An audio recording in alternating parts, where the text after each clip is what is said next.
उस पूरा रात मुझे वहीं सोना पड़ा। मैं अकेला हूँ, मुझे नींद नहीं आ रहा था। रात 12-1 बज रहा था। तो मैं जब प्रार्थना कर रहा हूँ, दुष्ट आत्माएं की चिल्लाहट, बेचैनी जैसा लग रहा था। प्रार्थना कर रहा था, फिर से दुष्ट आत्माएं चिल्लाना, हंसना, कोई दरवाजे के खटखटाते हुए आवाज़ सुनना, बहुत डिस्टर्बेंस हो रहा था। तब मैंने एक प्रार्थना किया, प्रभु मैं तेरे सेवकाई के लिए चुना गया हूँ, मैं तेरा काम करने आया हूँ। ये शैतानी ताकतें या जो भी अंधकार है जो मुझे डिस्टर्ब कर रहे हैं, मैं विनती करता हूँ मुझे अच्छा नींद दीजिए। नाज़री यीशु मसीह के नाम पे हर एक दुष्ट आत्मा को भगा दीजिए, मुझे अच्छा नींद दीजिए, मेरे साथ रहिए। कहते हुए मैंने प्रार्थना करके वहाँ सो गया बेड पे। मेरे बगल में बड़ा टेबल था। सोने के बाद मुझे एक अच्छा दर्शन परमेश्वर ने दिया।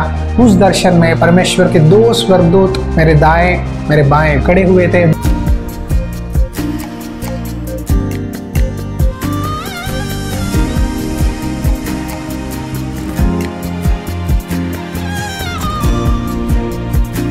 Praise the Lord, hallelujah.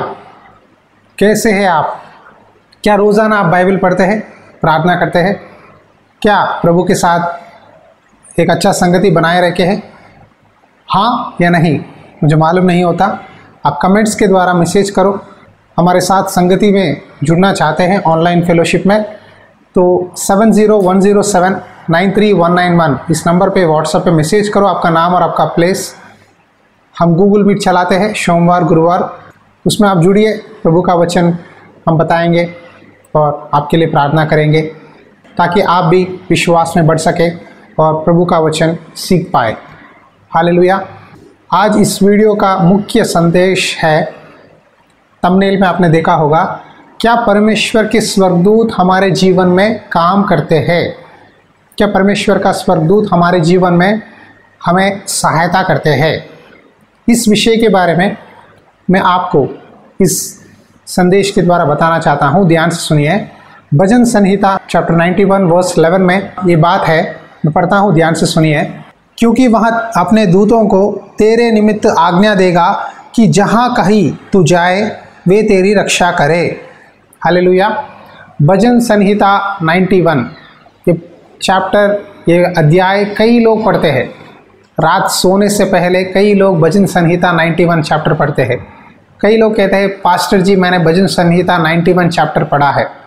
मैं जानती हूँ, बच्चे भी, छोटे छोटे बच्चे बिना देखे ये अध्याय बोलना हम सुनते हैं। तो इसमें से वचन 11 में यह लिखा है, वहाँ अपने दूतों को, दूतों मतलब स्वर्गदूतों को, तेरे निमित्त आज्ञा देगा। आपके निमित्त परमेश्वर आज्ञा देंगे कि जहाँ कहीं तू जाए वे तेरी रक्षा करे। ठीक है, आप जहाँ कहीं जाते हो परमेश्वर अपने दूतों को, दूतों मतलब एक से ज़्यादा दूतों को परमेश्वर आपके पास भेजेंगे, आपको रक्षा करेंगे। इस वचन जब मैं पढ़ता हूँ मुझे एक व्यक्ति याद आता है बाइबल में से, वो है दानिएल। हाँ जी, दानिएल जब दारा राजा के समय में, वो पर्शियन किंगडम था, उस राज्य के समय दानिएल एक बड़ा अधिकारी था। मतलब गवर्नर, चीफ मिनिस्टर्स और बड़े बड़े ऑफिसरों के बीच में सबसे ऊंचे पद पे 3 अधिकारियों थे। उन 3 अधिकारियों में दानिएल एक था। मतलब आज के समय पे मैं बताऊं तो प्रधानमंत्री के नीचे होम मिनिस्टर, फाइनेंस मिनिस्टर और जो मिनिस्ट्री ऑफ एक्सटर्नल अफेयर्स, इस तरह 3 मुख्य लोग होते हैं। एक मेन काउंसिल होता है, उसी तरह राजा के नीचे 3 लोग रहते थे। उनमें से दानिएल एक था। दानिएल एक हिब्री था और दानिएल बबलोन देश को एक गुलामी में आया था, वो वहीं रह गया। और परमेश्वर की आत्मा दानिएल में है, कई दर्शनों को, सपनों को देख सकता है, परमेश्वर से प्रार्थना करता है, प्रभु का भक्त है। तो दानिएल का काम यह है कि रोज दिन में 3 बार यरूशलेम की ओर अपना खिड़की खोलकर प्रार्थना करना उसका आदत थी। तो रोज़ाना में 3 बार अपने घर में जाता है, घुटने टेकता है, खिड़की खोलता है, यरूशलेम की ओर देखते हुए 3 बार प्रार्थना करता है। तो दानिएल के जीवन में ये उसकी आदत थी। पूछना भूल गया, आप में से कितने लोग रोज़ प्रार्थना करते हैं? कितने टाइम प्रेयर करते हैं? कितना समय प्रार्थना करते हैं। देखो दानिएल उतना बड़ा अधिकारी होकर भी 3 टाइम प्रार्थना करता है। तो ऐसा हुआ कि दानिएल से वहाँ उसके नीचे जो अधिकारी थे, जो मुख्यमंत्री थे, जो अध्यक्ष थे, जो गवर्नर थे, दानिएल के अंदर कोई ना कोई गलती हम ढूंढे, उसके पद से उतारे, हानि पहुंचाने के लिए, नुकसान पहुंचाने के लिए उन्होंने बहुत सारा कोशिश किया। दानिएल के काम में कहीं भी छोटा सा मिस्टेक मिल जाए तो उसका नौकरी से हम निकलवा देंगे राजा से, बहुत कोशिश किया। लेकिन दानिएल अपने पूरे काम में ईमानदार था, एक भी गलती उसके अंदर दिखाई नहीं दिया, उसको पकड़ नहीं पाए। देखो आज भी आप मसीही है, जब आप जहाँ नौकरी करते हैं, जिस कंपनी में आप काम करते हैं, जिस सरकारी दफ्तर में आप काम करते हैं, तो आपके पड़ोसी आप मसीही होने के नाते आपके अंदर गलतियाँ ढूंढते हैं, आपको नौकरी में से निकालने की कोशिश करते हैं, आपको सताते हैं, आपका विरोध करता है। लेकिन आपको ये याद रखना है कि मेरा परमेश्वर जब मैं ईमानदारी से काम करूँगा मुझे आशीष देगा और मुझे ऊंचे पद पे लेके जाएगा। दानिएल को भी परमेश्वर ने ऊंचे पद पे लेके जा रहा था और राजा के मन में ये भी था कि मैं सबसे ऊंचे पद पे मेरे बाद दानिएल को ही क्यों ना रखूं। लेकिन उसी समय ये सारे अधिकारियों ने एक प्लान बनाया और राजा के पास जाकर कहा, हे राजा, अगले 30 दिन में राजा तुझको छोड़कर अपने देवी देवताओं को या अपने मूर्तियों को किसी को भी उपासना नहीं करना चाहिए, आपकी ही आराधना करना है। कहते हुए उन्होंने एक रूल बनाया कि अगले 30 दिन में हम दारा राजा की ही उपासना करना है। कोई भी व्यक्ति अपने देवी देवताओं को या अपनी मूर्तियों को या कोई भी मनुष्य को पूजा नहीं करना है, हमें आराधना करे तो राजा का ही करना है। कहते हुए उन्होंने सारे देश में ये बात फैला दिया। लेकिन ये इतने बातें सुनकर भी दानिएल अपना घर गया, जाकर जिस तरह रोज़ उसकी आदत थी कि खिड़की खोलकर यरूशलेम की ओर प्रार्थना करता है, वैसा ही प्रार्थना कर रहा था। और उन्होंने देखा, दानिएल को पकड़ लिया और राजा को बताया, ये दानिएल जो हिब्री है वो अपनी परमेश्वर की उपासना करता है, अपने घर में जाकर घुटने टेक कर खिड़की यरूशलेम की ओर देखते हुए दिन में 3 बार प्रार्थना करता है। कहते हुए दानिएल को पकड़वाए। जब पकड़वाए, और उसका सज़ा क्या है पता है, कोई भी व्यक्ति राजा को छोड़ किसी की उपासना करे तो उनको सिंहों के मंड में, मतलब लायंस डेन में डाल दिया जाएगा। राजा को पसंद नहीं था कि दानिएल को सिंहों के मंद में डाले। राजा ने बहुत कोशिश की, लेकिन उन्होंने प्रेशर लाया, हे राजा, आज्ञा तो आज्ञा है, आपने अपने हाथों से हस्ताक्षर किया है, उसे बदला नहीं जा सकता। कहते हुए दानिएल को जानबूझकर फंसाने के लिए उन्होंने ये जो प्लान बनाया है और उस प्लान को उन्होंने राजा के सामने लाया और राजा कुछ मदद नहीं कर पाया और राजा ने आज्ञा दी, चलो लेके जाओ दानिएल को उस सिंहों के डेन पे, लायंस डेन में डाल दो। तो राजा को नींद नहीं आया, पूरा रात राजा खाना नहीं खाया, ना कोई नाचने वाले उसके पास नहीं आए, कोई एंटरटेनमेंट नहीं था, पूरा रात नींद नहीं आ रहा था, उधर इधर घूम रहा था। और सुबह होने से पहले राजा उस दानिएल को मिलने के लिए वो लायन डेन के पास गया और बहुत उदास से, शोक भरी आवाज़ से, हे दानिएल, हे जीवित परमेश्वर के दास, क्या कहता है, हे दानिएल, हे जीवित परमेश्वर के दास, क्या तेरा परमेश्वर जिसकी तू नित्य उपासना करता है तुझे सिंहों से बचा सका है। देखो राजा पूछ रहा है, राजा को नींद नहीं आया, इसीलिए उसने रात नहीं सोया, नहीं खाया, पूरा रात चक्कर मारता रहा। सुबह बोर होने से पहले आया और वहाँ खड़े होकर दानिएल को बुला रहा है। आइए ये वचन पढ़ता हूँ, दानिएल की पुस्तक अध्याय 6 वचन 20 से लेकर।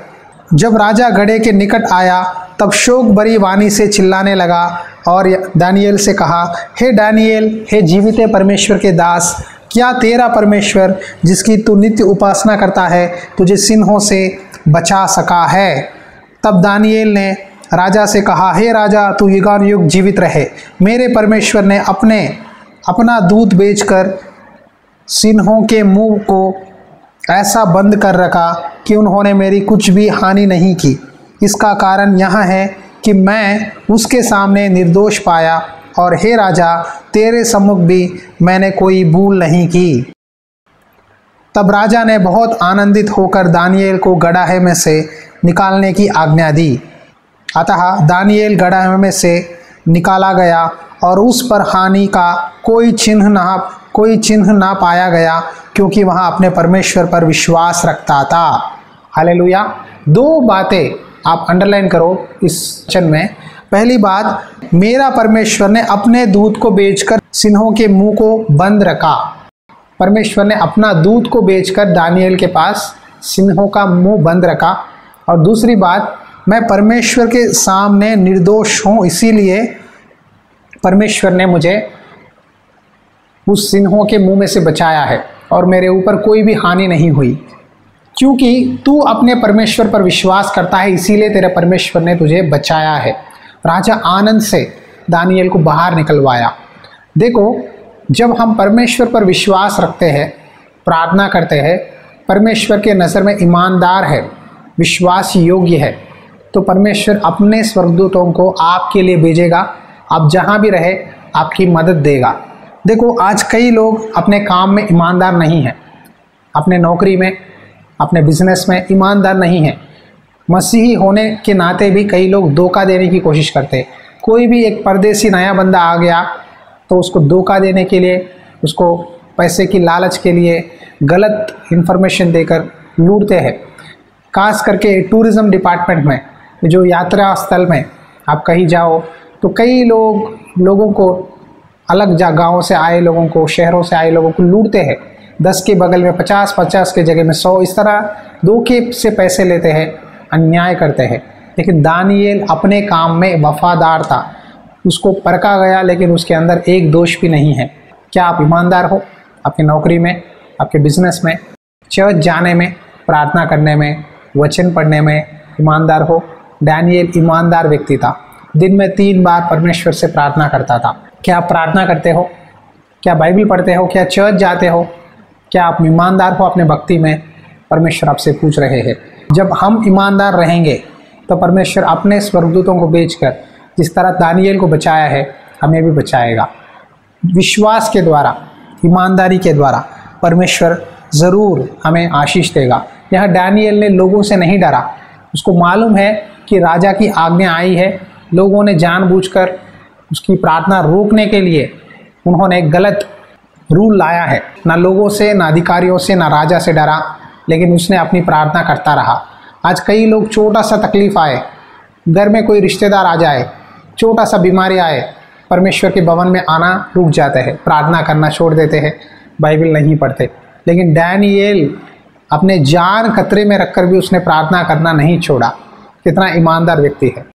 पूरा देश में फैल गया कि कोई भी व्यक्ति अपनी देवी देवताओं की या अपने परमेश्वर की पूजा नहीं करना है, लेकिन दानियेल ने तो बिना डरे मैं अपने परमेश्वर की उपासना करूंगा। उसने पहला स्थान परमेश्वर को उसके जीवन में दिया है, पहला जगह। आज कितने लोग ईमानदार हैं अपनी भक्ति में? कई लोग आज बपतिस्मा लेकर प्रभु के बोझ में हाथ रखकर भी प्रभु को छोड़कर अपनी मन मर्जी के लिए प्रभु से दूर चले गए हैं।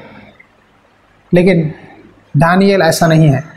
दानियेल परमेश्वर के नज़र में ईमानदार था, इसीलिए परमेश्वर ने अपने दूतों को भेजकर सिंहों का मुंह भी बंद कर दिया। जब ये बातें बोलता हूँ तो मुझे मेरे जीवन में हुई एक सिचुएशन याद आती है। जब मैं सेवकाई में नया था, हमारे पास्टर जी के साथ एक जगह में मीटिंग गया, तो वो जगह में कई दुष्ट आत्मा से ग्रसित लोग आए। वहाँ पास्टर जी के साथ था, प्रार्थना किए, कई लोगों को छुटकारा मिला, बंधनों से आज़ादी मिली। तो उस जगह में वही कॉन्फ्रेंस हॉल के पीछे एक रूम दिया गया था। वो रूम में मैं अकेला था, क्योंकि बहुत सारा सामान था चर्च का, तो वो सामान वहाँ से लेकर दूसरे जगह में पहुँचाने के लिए मुझे ट्रेन सुबह था, सुबह 7-8 बजे। लेकिन उस पूरा रात मुझे वहीं सोना पड़ा। मैं अकेला हूँ, तो मैं वहाँ सो गया। मुझे नींद नहीं आ रहा था, रात 12-1 बज रहा था। तो मैं जब प्रार्थना कर रहा हूँ, दुष्ट आत्माएं की चिल्लाहट और मन में थोड़ा सा, कैसे बताऊँ, बेचैनी जैसा लग रहा था। तो रूम में बैठने की कोशिश कर रहा था, मुझे बैठने के लिए मन नहीं लग रहा था। तो मैं बाहर रिसेप्शन में आ गया और रिसेप्शन ने आदमी ने कहा, सर आप रात 2 बजे आप यहाँ नहीं रह सकते, आप अपने कमरे में जाओ। जब मैं अपने कमरे में गया, प्रार्थना कर रहा था, फिर से दुष्ट आत्माएं, चिल्लाना, हंसना, कोई दरवाजे के खटखटाते हुए आवाज़ सुनना, बहुत डिस्टर्बेंस हो रहा था। तब मैंने एक प्रार्थना किया, प्रभु मैं तेरे सेवकाई के लिए चुना गया हूँ, मैं तेरा काम करने आया हूँ।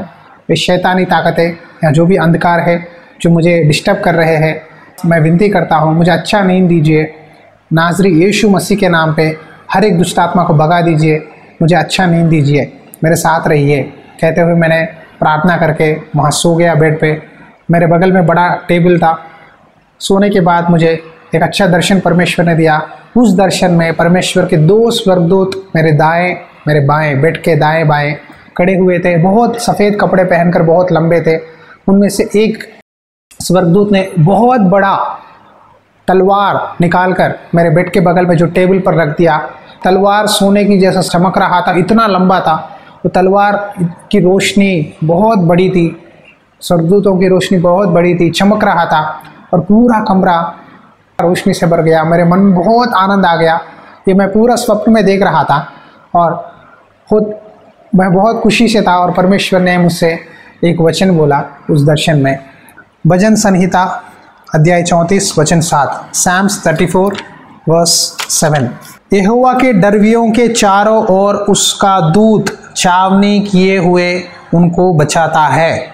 फिर से पढ़ता हूँ, यहोवा के डरवियों के चारों ओर उसका दूत छावनी किए हुए उसको बचाता है। हालेलुया। परमेश्वर से जो डरते हैं, परमेश्वर उनके चारों ओर अपने दूतों को रखकर उनको बचाते हैं। यही बात प्रभु ने मुझे बताया उस दर्शन में। तो मैं आराम से सो गया, बहुत अच्छा नींद आई। सुबह अलार्म बजने लगा, देखा तो 5 बजे। तो मुझे बहुत खुशी हुआ, देख परमेश्वर ने मेरी प्रार्थना सुनी, मुझे बचाने के लिए, मुझे अच्छा नींद देने के लिए, यहाँ के दुष्ट आत्माओं को भगाने के लिए परमेश्वर ने अपने दूतों को भेजकर मेरी रक्षा की है। परमेश्वर मुझसे कितना प्यार करता है, कितना ख्याल रखता है, मेरी नींद के लिए चिंता करता है, मुझे अच्छा नींद देने के लिए, इस शैतानी ताकतों को यहाँ से भगाने के लिए प्रभु ने अपने दूतों को मेरे लिए भेजा है। कि कितना आशीषित व्यक्ति हूँ। कहते हुए मैं बहुत खुशी में आ गया और परमेश्वर का धन्यवाद करने लगा। तो यहाँ इस संदेश का मुख्य सार है कि हाँ, परमेश्वर अपने स्वर्गदूतों को हमारे लिए भेजता है, हमारी सहायता करता है। देखो, परमेश्वर हमारे साथ ही रहते हैं। जो लोग परमेश्वर से डरते हैं, परमेश्वर की आज्ञा मानते हैं, परमेश्वर के साथ अच्छा संबंध बनाए रखते हैं, उनको बचाने के लिए परमेश्वर अपने दूतों को भेजते हैं। आज भी ये सच है, होता है, ज़रूर होता है। विश्वास करने वालों के लिए सब कुछ मुमकिन है।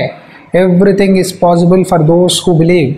अगर आप अकेले हैं आपके कमरे में, आपके आसपास दुष्ट आत्माओं का इफेक्ट है, अटैक्स है, आपके घर में डर है, तकलीफ़ है, तो परमेश्वर की बात मानो, रोज़ प्रार्थना करो दानियल की तरह। परमेश्वर से एक अच्छा रिश्ता बनाए रखो। परमेश्वर अपने स्वर्गदूतों को भेजेगा और आपकी रक्षा करेगा। उसी तरह याद रखो, लोगों से मत डरना, झूठ मत बोलना, पैसों के लिए या लोगों को खुश करने के लिए परमेश्वर की आज्ञा को साइड में मत रखना। कई लोग चर्च में आते हैं, मसीह कहते हैं, प्रार्थना करते हैं, लेकिन अभी भी झूठ बोलते हैं, अभी भी धोखा देते हैं, पैसों के लिए गलत कामें करते हैं और अपने जीवन में एक्टिंग करते हैं। भक्ति का नाटक बहुत लोग करते हैं ताकि वही भक्ति में है, ताकि वही प्रार्थना कर रहे हैं, लेकिन ऐसा रहने से परमेश्वर की मदद आप नहीं पाएंगे। ईमानदार लोगों के साथ परमेश्वर अपने स्वर्गदूतों को भेजता है और उनकी सहायता करता है। आप ईमानदार से प्रार्थना करो, अपने भक्ति में, आप अपनी क्रिया में, दोनों में सही रहो, तब प्रभु सहायता करेगा। कई लोग भक्ति को बोलते हैं मुंह से, लेकिन कामों में नहीं दिखाते। आप अपनी भक्ति को बोलने से ही नहीं, अपने कामों में दिखाओ। रोज़ाना प्रार्थना करो और प्रभु की संगति में रहो, चर्च जाते रहो, परमेश्वर ज़रूर आशीष देंगे। आइए छोटी सी प्रार्थना करता हूँ, आंखें बंद करिए। धन्यवाद परमेश्वर, धन्यवाद परमेश्वर। मैं प्रार्थना करता हूँ जितने लोग ये वचन सुने हैं प्रभु, जिस तरह आपने दानियेल को स्वर्गदूतों को भेजकर सिंहों के मंद से बचाया था, उसी तरह आज जितने लोग तकलीफ़ों में हैं, बीमारियों में हैं, मुश्किलों में हैं, नाज़री यीशु के नाम में प्रार्थना करता हूँ, Lord I release in the name of Jesus, let all their fears be thrown out in the name of Jesus. उनके सारे डरों को यीशु के नाम पे तोड़ते हैं परमेश्वर। आपने वादा किया कि जो लोग मुझसे डरते हैं मैं उनके चारों ओर अपने दूतों को छावनी रखूंगा और आप जहां कहीं जाए मैं उनकी रक्षा करूंगा। प्रभु आज विनती करता हूं, खास करके ये वचन सुनने वाले, ये प्रार्थना में जुड़े हुए हर एक मसीही भाई बहन को याद कीजिए। जितने लोग रात के समय में नींद नहीं आता, डिप्रेशन, डर, चिंता और तनाव में होते हैं, यीशु के नाम पे प्रार्थना करता हूँ, हर एक डराने वाली दुष्ट आत्मा, बीमारी की दुष्ट आत्मा और टेंशन, बीपी, हार्ट अटैक देने वाली, डराने वाली दुष्ट आत्मा यीशु के नाम पे भगाते हैं। अपने स्वर्गदूतों को उनके पास भेजिए, इमीडिएटली उनको छुटकारा, चंगाई, अच्छा नींद, शांति देकर ब्लेस करो। हर एक को आशीष देकर ब्लेस करो प्रभु इस वचन के द्वारा। यीशु के नाम पे प्रार्थना करता हूँ प्रभु, amen, amen. Praise the Lord. विश्वास चाहिए, परमेश्वर के साथ एक रिश्ता, रोज संगति करना है और प्रेयर करना है ताकि परमेश्वर आपके जीवन में भी कई सारे चिन्ह और चमत्कार करे। हालेलुया।